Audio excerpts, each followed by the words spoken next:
now and say, hi, my name's Adele Kane, Associate Head of School for Placement Learning. I've met most of you over the past couple of years. I'm going to turn my webcam off now because it does slow down the streaming. So while I'm just doing that, would you like to type in any questions, as it's a Q and A, any questions that you feel you might have about the new OARS, so I can go through those as well as the general things that I'm going to tell you.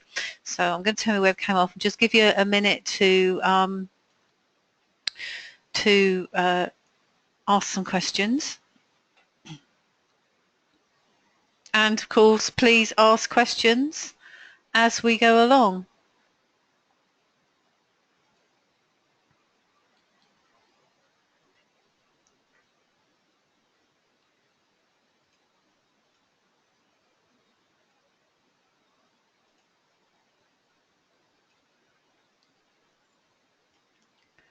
We'll get there in the end.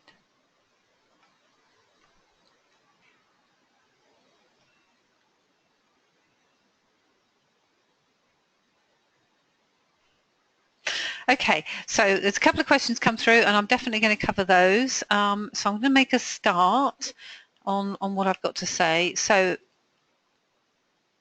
some of you are starting to use or have started to use OARS for the first time.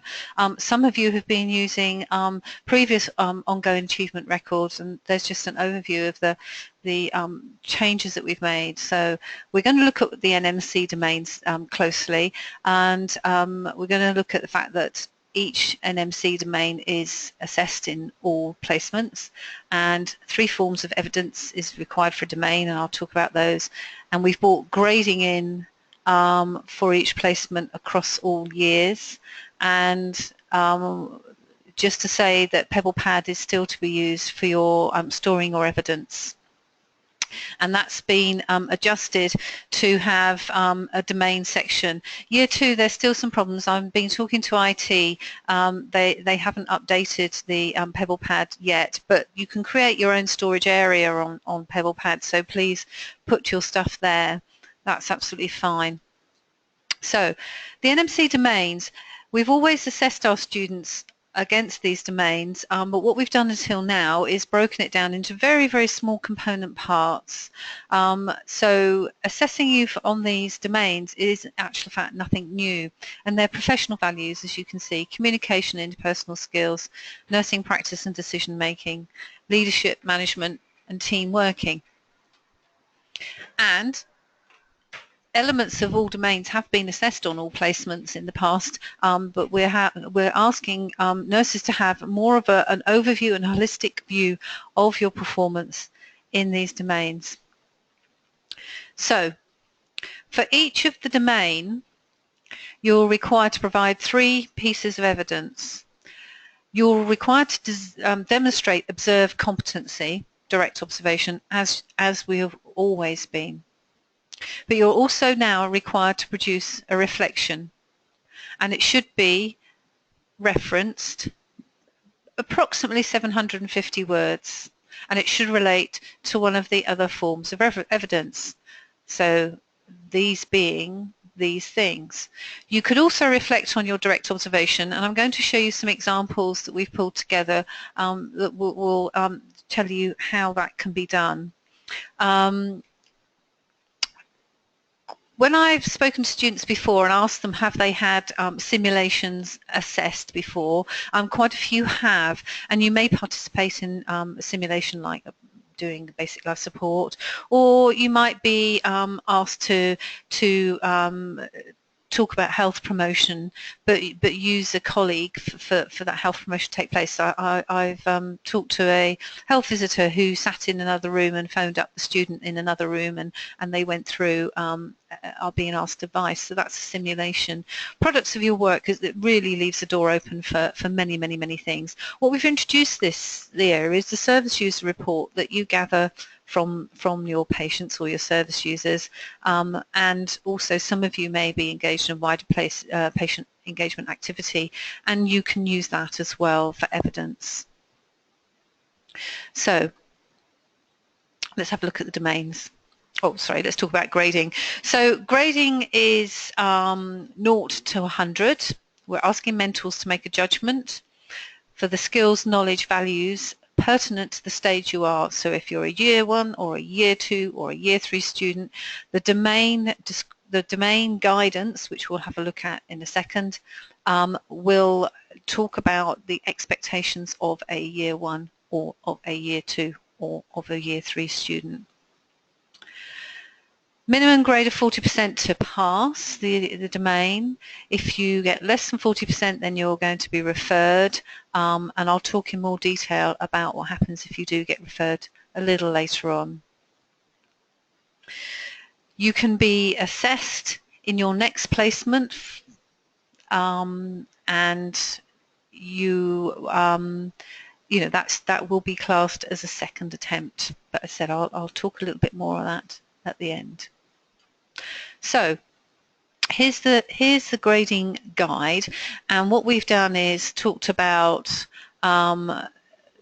here we are to our not passed rate. So sometimes it does okay, but doesn't, poor understanding of practice issues, or maybe there's unsafe practice.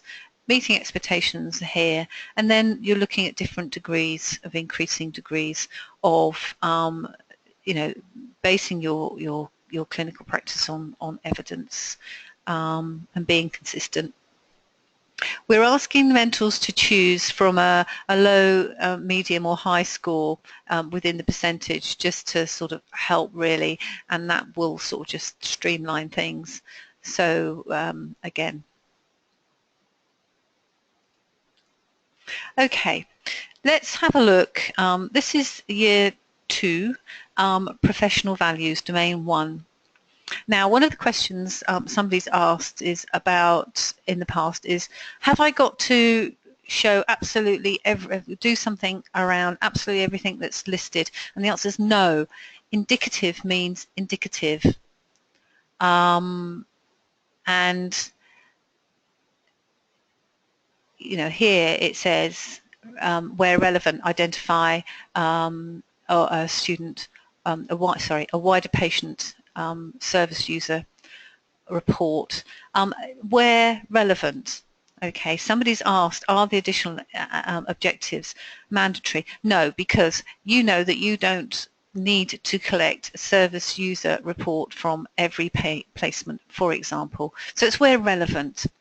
Now, when we started to prepare for this change, and we did lots of activities with mentors and involved students as well, about thinking about the assessment. And although I've said these are indicative, on this particular one, for example, most mentors, well, all the mentors we spoke to felt that they could make a judgment on all of these areas on a student in their clinical area during a placement time. They're quite broad things. But it gets a little trickier when we look a little bit further on. So I'm going to move on here and look at an example of a reflection. So here is a year 1 student, and it's nursing practice and decision making. So the students participating in giving personal care to a patient who has been isolated. The patient couldn't manage to wash themselves, so the student gave personal hygiene and also some vital signs, and the patient was the mood was quite low because of being isolated and being restricted, and they didn't feel they were getting better. So the student indicates in their description that they discuss concerns and ask the mentor to speak to the patient about the things that they didn't feel confident to talk about.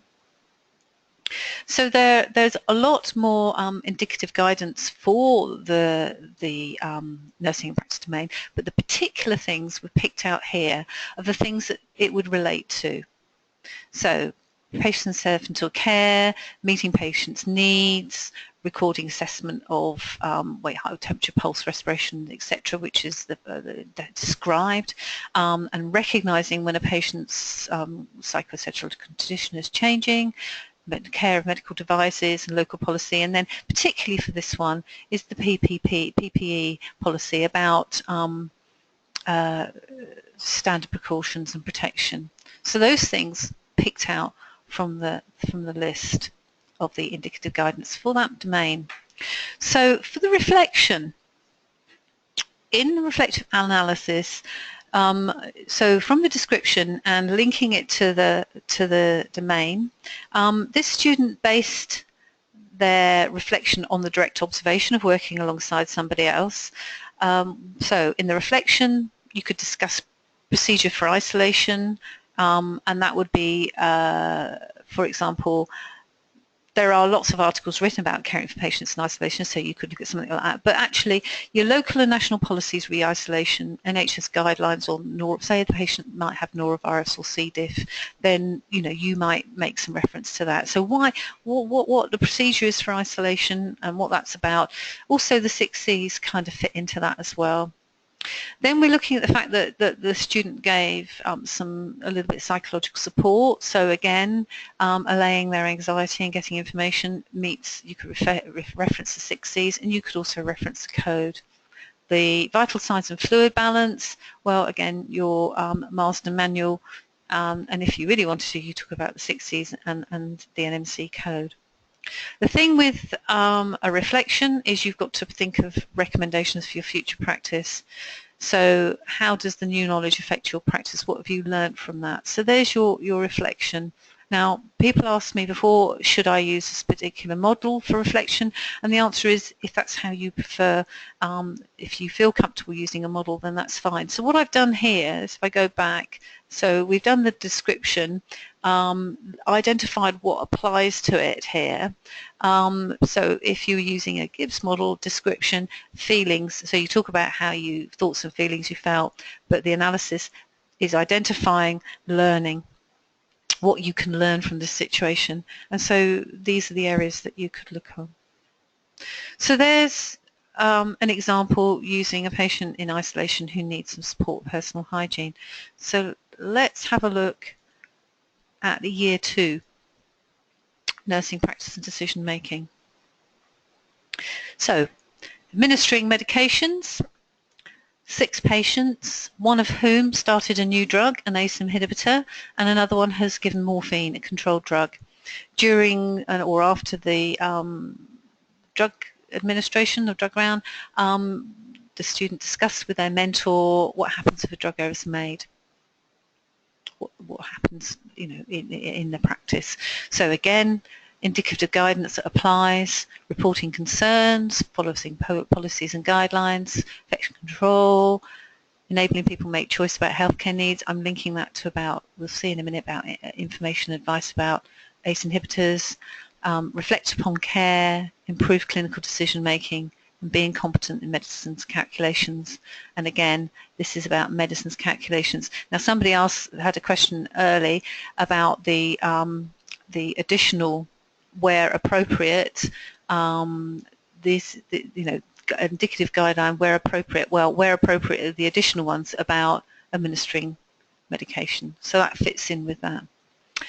I've put these examples a little more expanded on the cohort page, and what you'll see is I will have listed all of the indicative guidance, but actually identified which ones this particular reflection would relate to, and it's all but 3. So you've encompassed quite a few within this drug administration, and if you were a first year or a third year, you could use, again, the drug administration, look at where that fits within your indicative guidelines and build on it. So let's have a look at what you could do. So the evidence, the second piece of evidence then that the reflection has been used for is a statement from the mentor who would have said that I conducted a drug administration round with student Joe blogs, and these are the things that we did. So that fits it. So in the analysis, I'd be looking to see that you have understanding about drug procedure for medicines administration. Why is it important to follow rigid processes to protect patients from administration errors? In the description, the student said they discussed what happens with drug errors and what's supposed to take place. And so you've now had that information and you could look at the policy. So there are administration processes around storage and dispensing controlled drugs, and I'd expect you to look at why they differ from other medicine administration. and then there's obviously infection control that can be related to medical management. It's quite a few things. So again, lots of evidence around medicine administration and avoiding errors. There are the NNC standards of medicine management, and also your local host, your placement host, will also have some stuff that's local policy.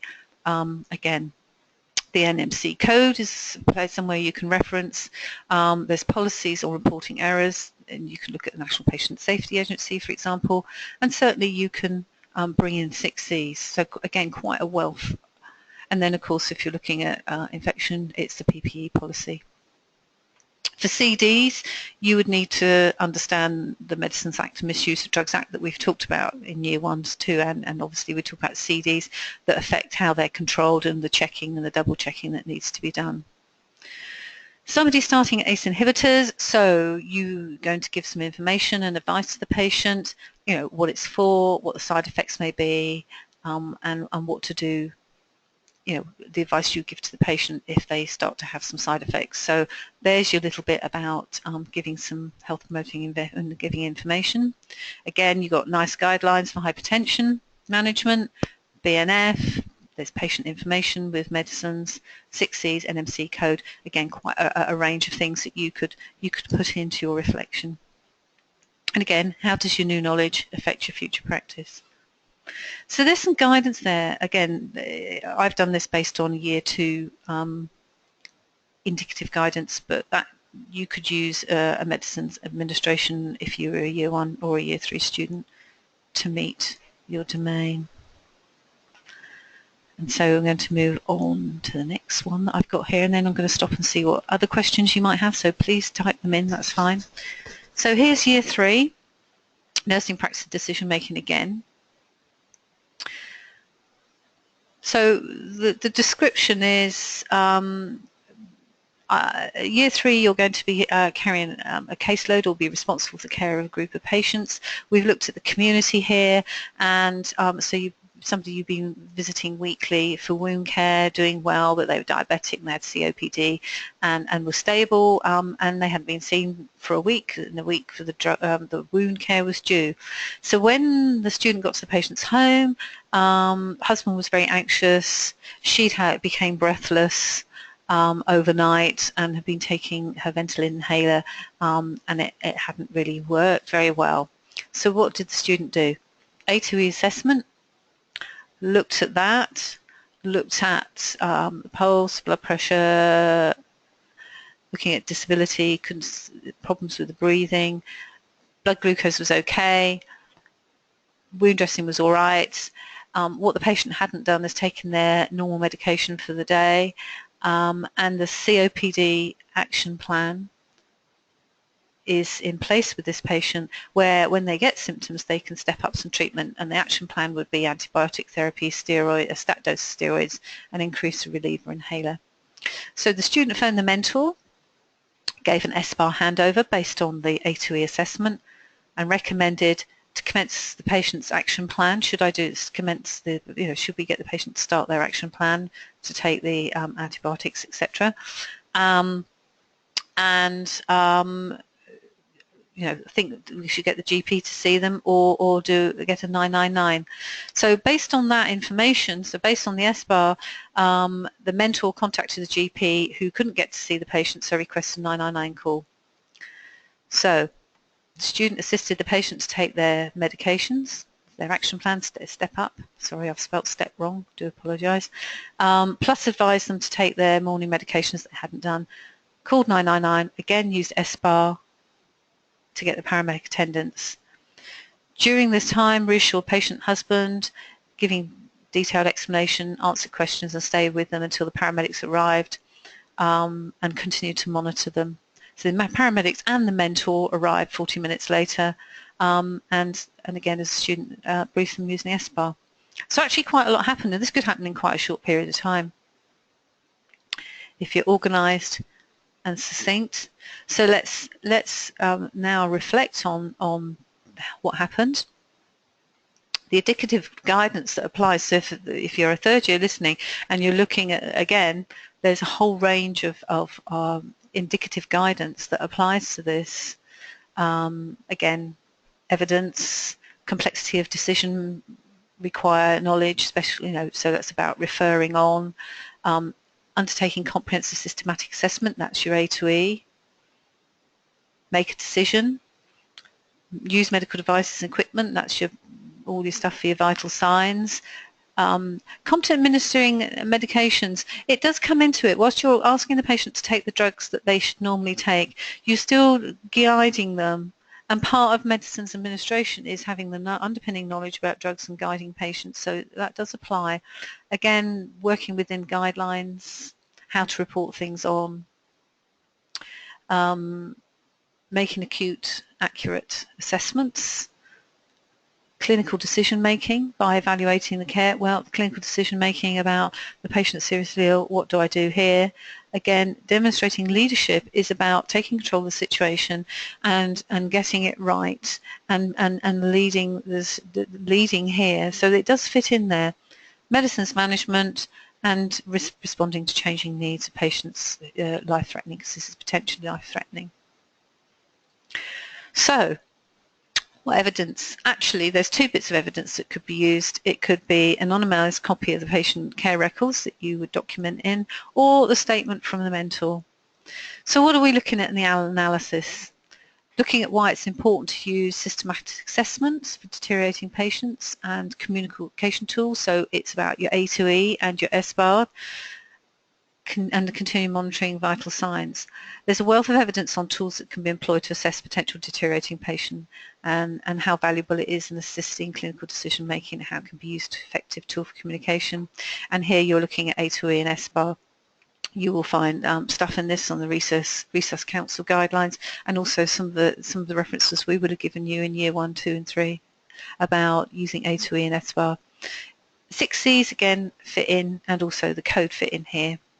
So the other bit is about decision making, about using the patient's action plan, and you could talk about, why have an action plan for a patient, and what the benefits are. Again, there's nice guidelines for COPD management, and there's if you want a COPD action plan, you can pick one up off the this information site. Again, your 6Cs apply, and again your NMC codes applies. There's the patient. There's the patient's anxiety, and how you communicate and continue professionally and manage the situation. That's your management leadership. Again, the 6Cs fit in, and the code does. And again, reflecting back on what you've learnt from this is how does the new knowledge affect your practice. So I have given you some quick examples there of how you can use a situation and turn it into reflection and link it to other evidence. Again, I've put these on I'll just remind you, I've put these on your web page, on your program web page in more detail, along with information about OARS. So now I'm just going to pause for a second, have a look, see what other questions you might have, so please ask.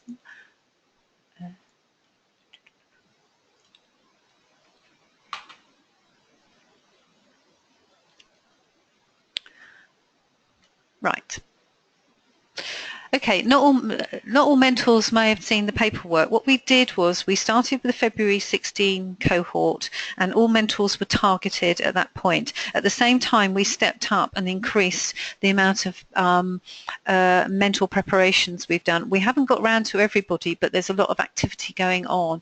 The biggest thing, the biggest message here is, if you or your mentor aren't sure, if you come up with mentor not sure, then let us know, because we will come and talk to them. We have a team of people that work in placement providers, in the trusts, who will come and work with you to talk people through. We have been starting to do the preparation before February last year. We can't target everybody, but there has been a lot of activity, and I have a lot of evidence that there's a lot of activity. It won't get around to everyone, I know, so please, if you think your mentor's bewildered, then for goodness sake, please let us know. Okay, some people have asked this other question: can we use one reflection to cover more than one domain? The aim is for you to do one for each domain.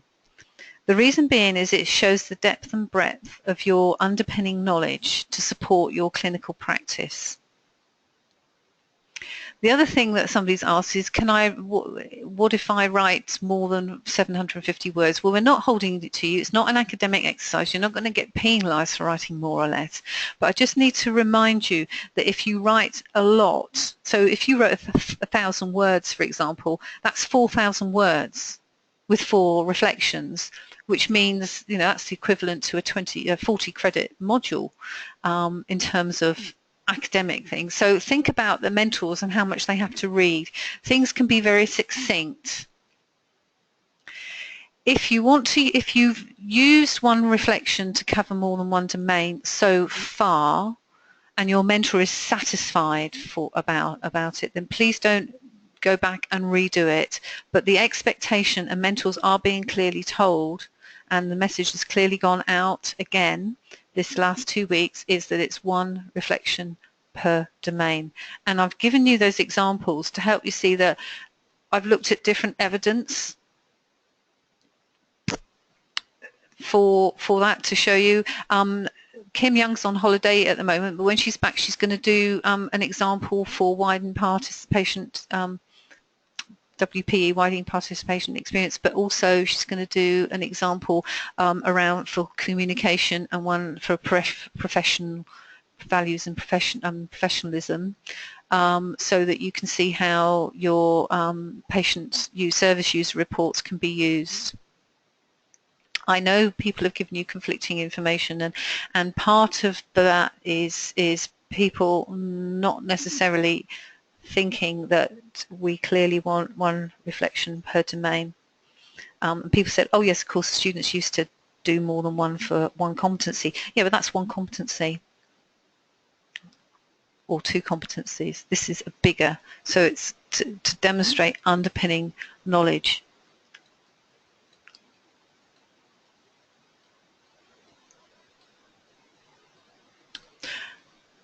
Okay. Somebody's saying this, that if the guidance is indicative, do we still need to complete all the criteria on PebblePad because the overlap is almost 100%? Okay. You need to provide, by the end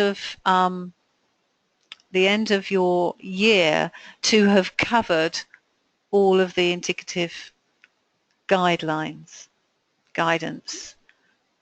unless there's something small or something big. Essentially, I would, and you know, we've constantly asked the mentors when we tested this out, we used lots of scenarios and we asked them to apply indicative guidance for a scenario. We showed them a film for 3 minutes and asked them to make a judgment about a student, and they looked at 99% of the indicative guidance. So to make that judgment, it can be done. You are not expected to do evidence for each indicative guidance statement. It is guidance.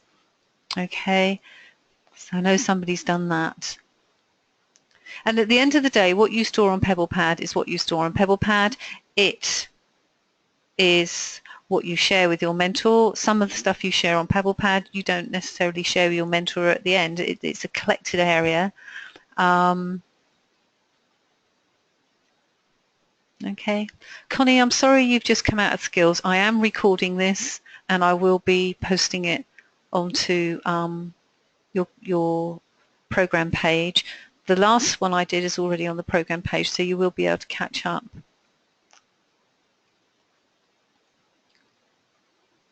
Okay, somebody's asked how many references we suggest we have for reflections. Well, at the end of the day, again, we don't want you to be overburdened by filling, doing something like 20 references, a small handful. I mean, if you look at what I've identified there, I've only just picked a small handful of suggested references. It's all about you thinking, what relates to this?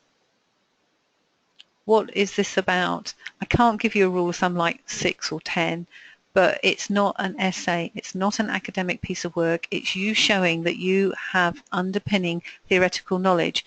And if you go back to this grading grid,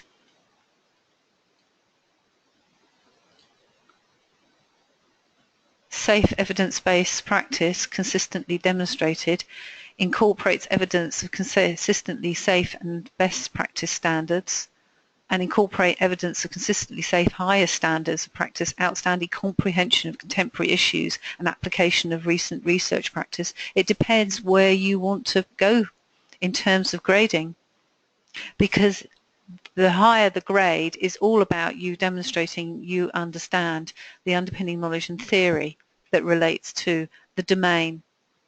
So it's how you use your references.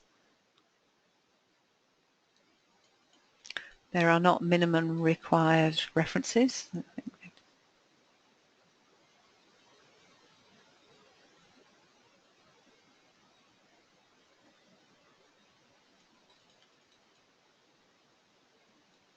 Right, I'm just having a look at what you said.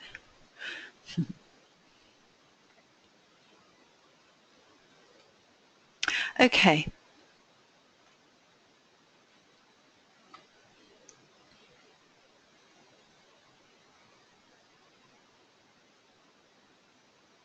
I understand that you are maybe anxious that mentors may feel that you haven't addressed everything, but this is what formative assessment is about. You know, yes, it's in the hands of the mentor to decide if you completed what they feel you need to do, but at the end of the day, they should be giving you feedback as how they think you're doing, and not saying, well, you haven't given me enough evidence, I'm not going to pass. I would pass if I had observed any of those students that I have given you examples about and read their reflections. Okay, I've only given you guidance of what you could reflect on, but essentially if they're going to touch on those points that I've identified and provide some evidence to underpin it, I would pass them, and that's a big chunk. I would then pass the domain as well. So don't worry about meeting all the bullet points on the domains, and this is something you need to discuss with your mentor, is, on one of those reflection guidelines I gave you, I actually identified all but 2 of the domain assessments. I think it'll be the year 2 one. So think about, again, where your reflection will cover those things, because, if you're I could use a drug round at another time where I talk about communication. I could use that in another placement to talk about communication, especially if I'm giving discharge advice to somebody. If I'm giving discharge advice and I want to use that for communication, and I'm giving them discharge advice including their medication, I'm going to tick quite a lot of bits in that domain.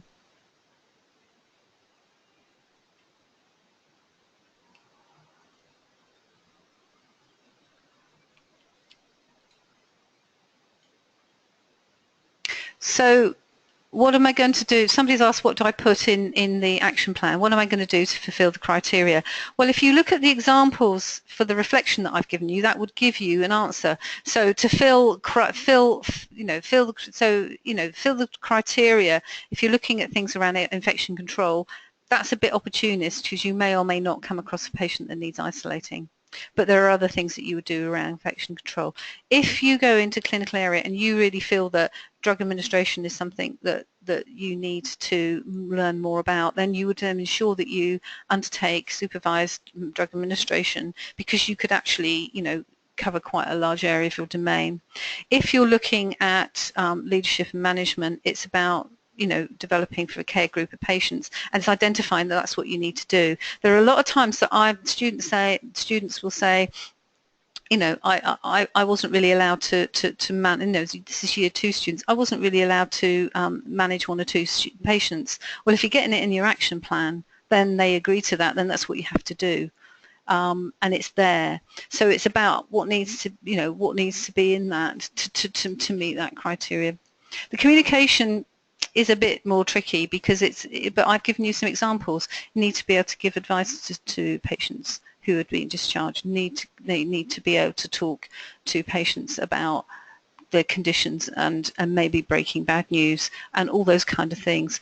You might put it in your plan, but it might not happen, but that's okay. But you can identify the type of things that you need to be exposed to enable you to have that exposure, to enable you to develop those skills in that area. That's what that's about.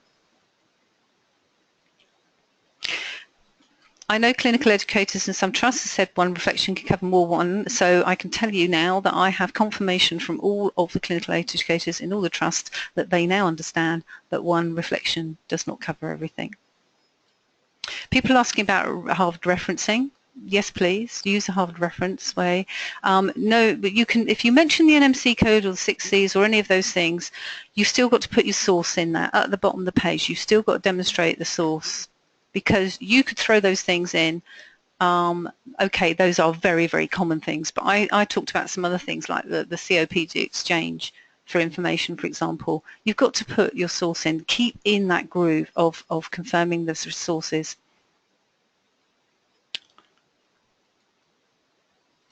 Do we have to have a post statement from a patient every time? No, because if you read your OARS, it tells you how many each year you're required, because there are going to be some clinical areas you go in where it's not going to be appropriate for you or easy for you to get statements from patients, like an ED department or an ITU, for example.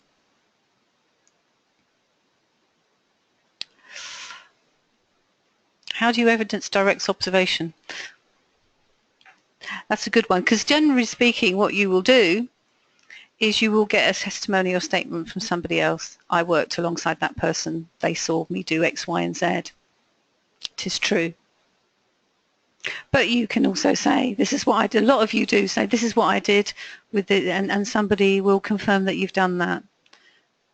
But generally, most of your evidence that you get is either direct observation or a statement from others.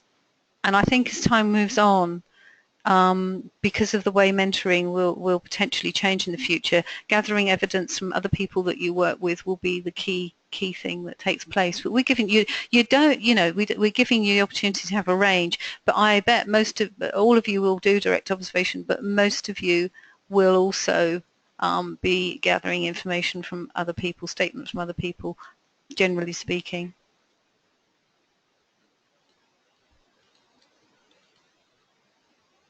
A lot of you, I've answered the question about the references. A lot of you proposing questions about references reflection. So it's true. I think I'm nearly...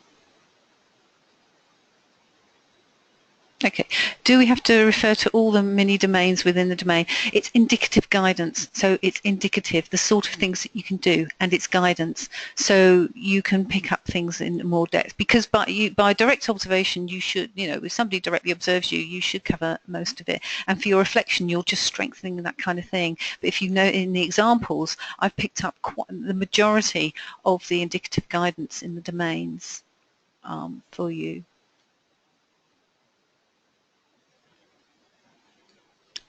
You could pick one point in the indicative guidance, and a reflection would cover the domain. Actually, I've given the example where you can pick up a lot of the indicative guidance in the domain. So I think you can pretty well pick out several that will relate to your experience. Right.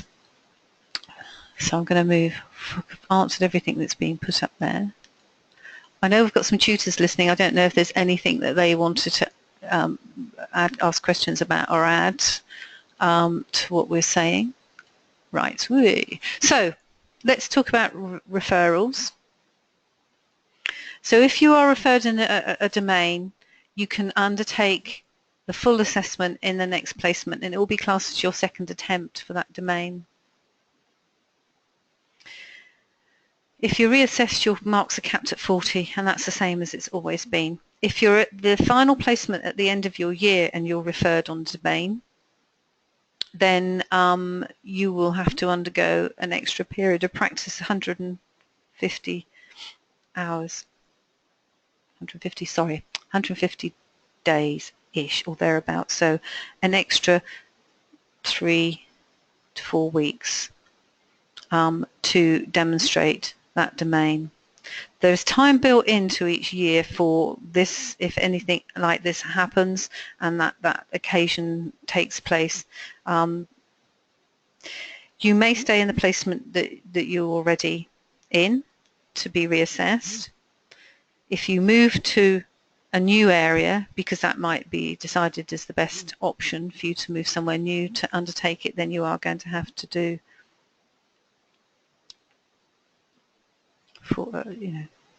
approximately 4 weeks.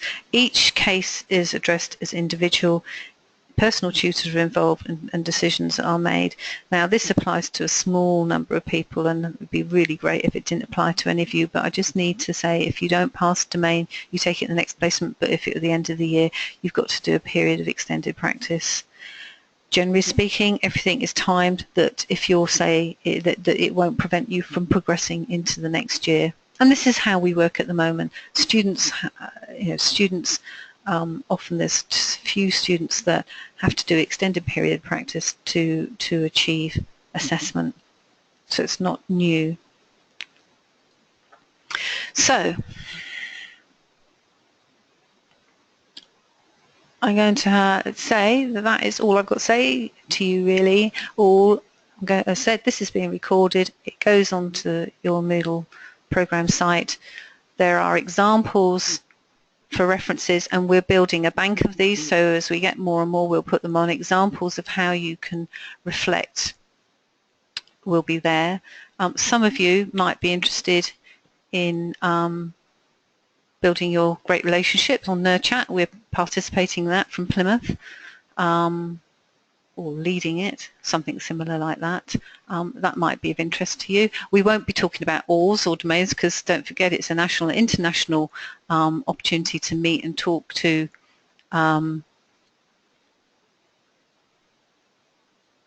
students and mentors and tutors from around the world, but it's worthwhile. Okay.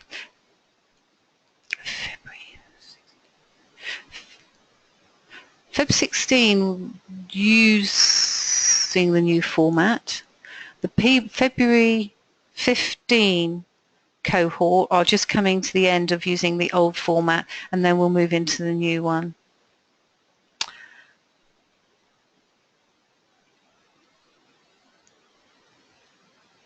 So I hope I've answered most of your questions. Looking through this, it looks as though I've addressed them all.